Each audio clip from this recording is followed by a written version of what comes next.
Well, I told you guys I bring you a series a little bit more on me, and here it is. This is me before investing and before Jesus.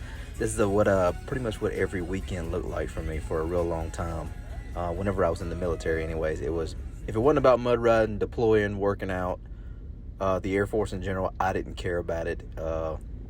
Super vain, was in good shape, but just didn't care about anything else until it kind of came to the point where I had to start caring about everything else.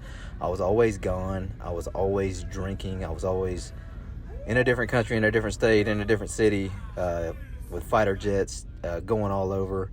It was a big part of my life for the since my early 20s until my late 20s.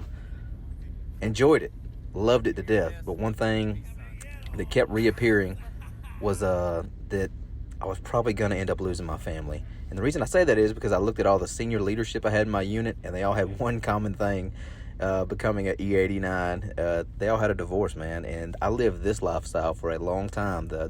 I was a FaceTime parent. I would call Kristen. She had everything handled at the house. I would just call for the highlights. Briggs and Chloe would look at me, and they would, Dad, when you coming home? I was like, hey, I think I'm coming home this day. And we did that for a real long time until finally I was like, man, this can't go on. And me and Kristen found some luck in real estate on our first time. Just sheer luck is actually what it is. And we ended up making this amount of money right here off a fix and flip in a terrible neighborhood. It was the worst possible real estate deal you could do, but we ended up coming out this much right here. And that is what showed me the power. And that is what told me, listen, Logan, you've got to go full board with this, because if you don't, you better get divorced. You better lose everything. And I didn't want that.